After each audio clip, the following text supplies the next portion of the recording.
Assalamualaikum warahmatullahi wabarakatuh. Gimana kabar anak-anak hari ini? Semoga kalian dalam keadaan sehat walafiat, tak kurang suatu apapun. Dan semoga kalian semua tetap dalam perlindungan Allah Subhanahu wa Ta'ala. Anak-anakku sekalian, pada pagi hari ini sebelum kita memulai pelajaran, terlebih dahulu Bapak ingin menyampaikan bahwasanya di pertemuan yang minggu kemarin kita telah mempelajari yaitu materi tentang binatang halal dan haram. Nah, untuk pertemuan kali ini kita akan fokus pada satu pembahasan, yakni binatang haram.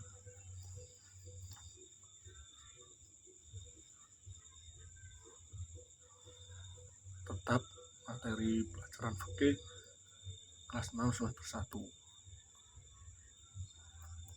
Anak-anakku sekalian,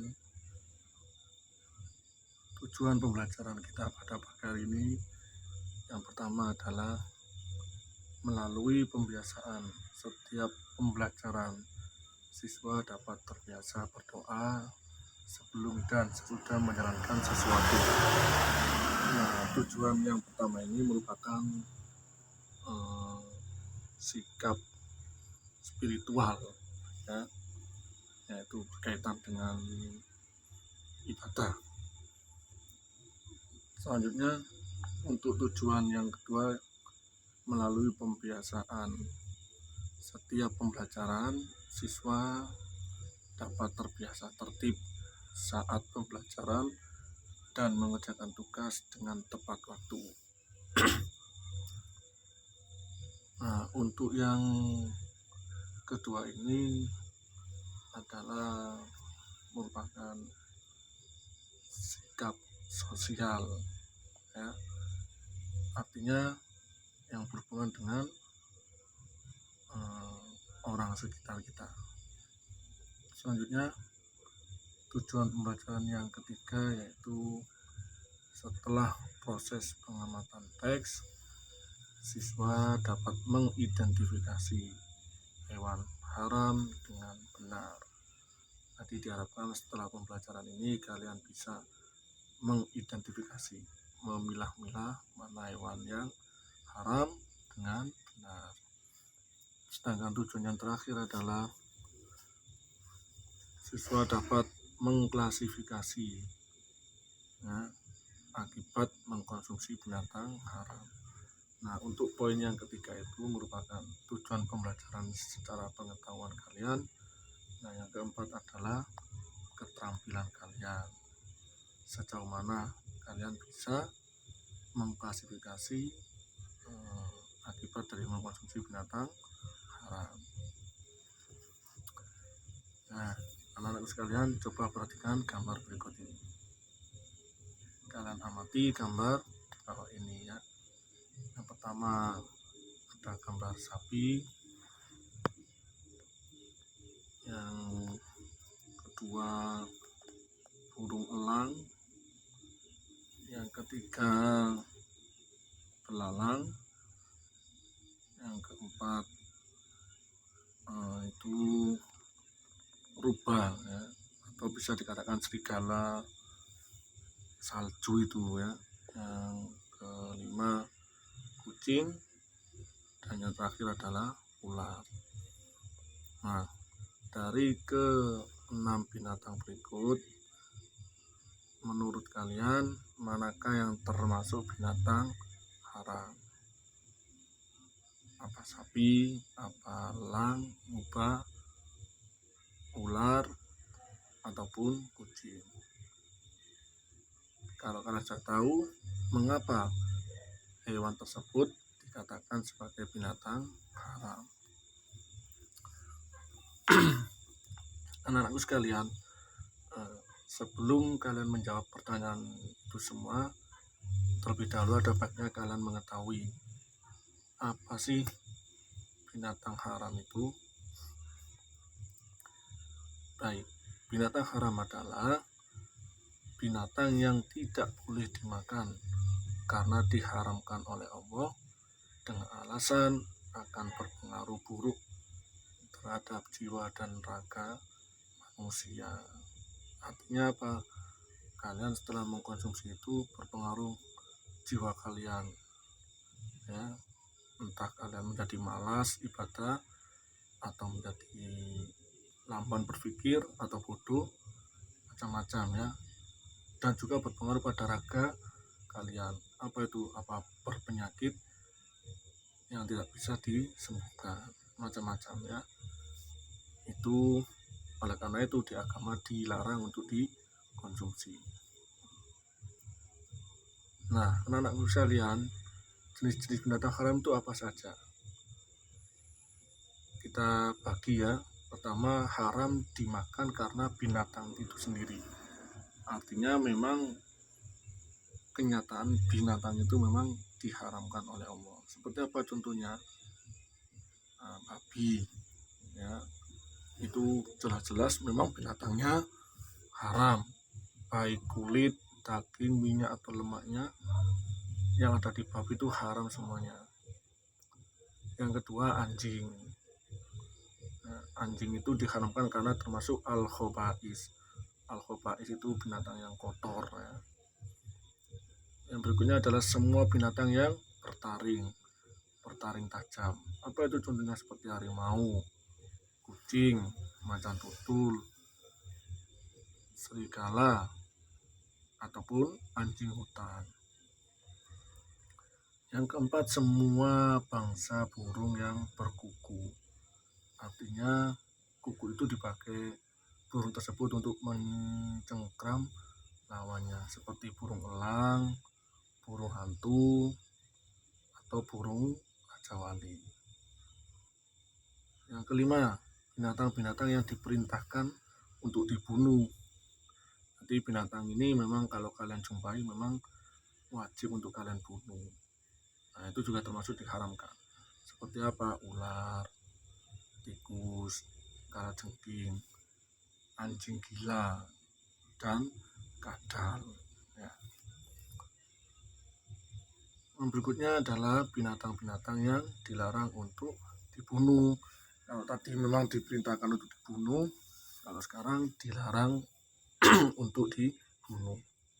Apa itu? Misalkan lebah ya, lebah itu sejenis tawon tapi memiliki madu. Burung suradi, Bapak tidak tahu ini ya, mungkin ini burung di daerah Arab sana ya, semisal seperti burung hantu itu mungkin ya, atau ada juga katak, semut, dan burung udut. Nah, yang berikutnya, yang ketujuh adalah binatang yang lahir dari perkawinan dua jenis binatang yang berbeda, yang salah satunya halal dan yang lainnya haram. Semisal Bapak kasih contoh begini, ada binatang kambing, itu kan halal ya,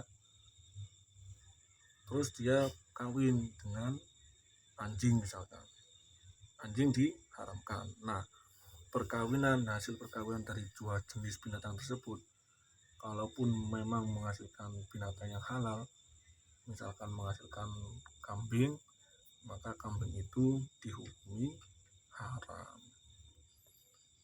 Anak-anak ya. Nah, yang ke-8, binatang yang menjijikkan seperti cacing, ulat, rayap, kaki seribu, atau belatung. Nah, itu tadi binatang-binatang yang memang secara zatnya diharamkan. Yang kedua adalah binatang yang haram dimakan karena faktor yang datang dari luar, jadi pengaruh dari luar, bukan dari binatang itu. Contohnya satu, binatang sembelihan yang ketika menyembelih tidak menyebutkan nama Allah. Nah, itu menjadi haram. Misalkan kambing itu halal, tapi kalau cara penyembelihannya salah, maka menjadi haram. Misal dicekik atau dipukul kepalanya, nah itu namanya faktor dari luar, anak-anak ya, paham ya. Ada lagi yaitu bangkai. Nah, bangkai ini sama ya, bangkai itu binatang yang kategorinya tidak disembelih secara Islam. Ada kambing atau sapi tiba-tiba mati dengan sendirinya tanpa disembelih, maka itu dihukumi bangkai, haram untuk dimakan. Ini pengertiannya ya, bangkai itu yaitu binatang yang mati dengan tidak disembelih.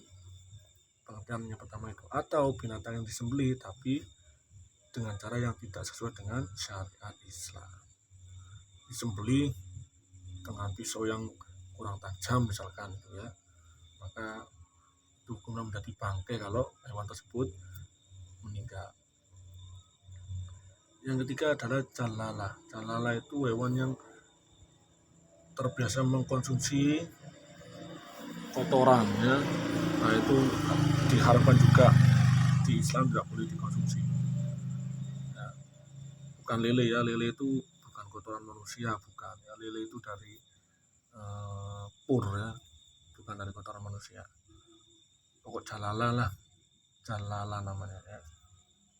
Yaitu ini pengertiannya, binatang yang sebagian besar makanannya adalah sesuatu yang kotor atau najis seperti bangkai atau kotoran lainnya, itu memang mengkonsumsi seperti itu.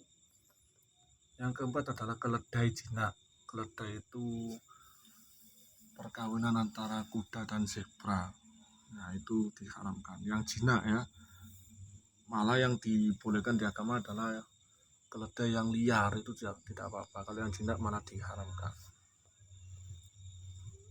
Nah, terus bagaimana langkah-langkah kalian ini untuk terhindar dari makanan atau minuman yang haram?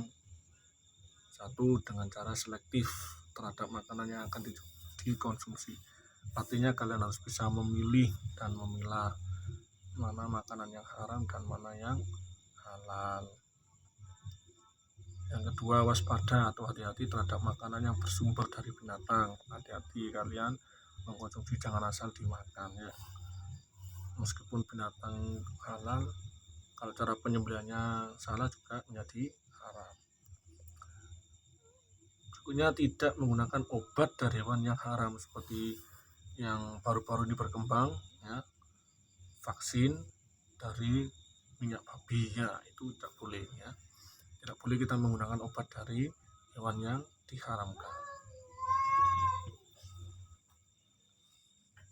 Nah, bagaimana anak-anak? Kalian sudah paham semua ya? Nah, terus apa bahaya ketika kita mengkonsumsi binatang yang diharamkan di agama? Banyak sekali anak-anak ya. Di antaranya akan menjauhkan diri dari rahmat Allah. Itu akibat yang paling bahaya itu ya. Ketika setelah mengkonsumsi itu, kalian akan malas beribadah kepada Allah. Na'udzubillah ya. Tertolak doanya, jelas ya, karena dalam tubuh kita masih melekat makanan yang halal, yang haram ya. Jadi Allah menolak doa kita.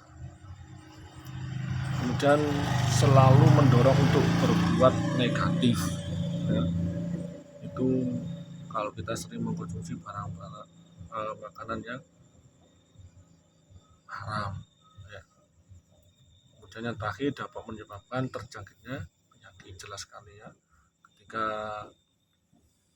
mengkonsumsi babi misalkan seperti orang kafir, jelas sekali maka dia akan terjangkit penyakitnya, itu penyakit cacing pita ya, yang sulit disembuhkan. Bagaimana anak-anak? Apa kalian paham? Semoga keterangan tadi cukup memberi pemahaman kepada kalian. Ada ditanyakan? Nah, kalau tidak ada, nah sekarang tugas kalian adalah tolong kalian buat bagan. Nah, bagan itu semisal seperti peta konsep, yang mana bagan itu menjelaskan tentang klasifikasi binatang haram. Kalian kerjakan di lembar tugas, nanti akan saya bagikan lembar tugas tersebut.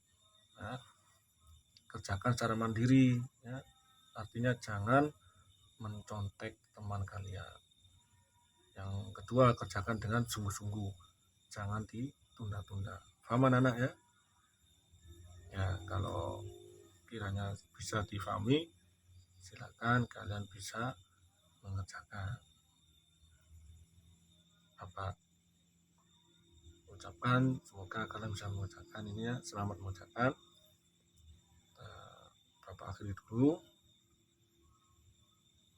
pembelajaran hari ini, yaitu ditutup dengan pengerjaan tugas pembuatan bagan klasifikasi binatang haram. Baik, kiranya Bapak akhiri pembelajaran pada pagi ini. Bapak tutup dengan ucapan Assalamualaikum warahmatullahi wabarakatuh.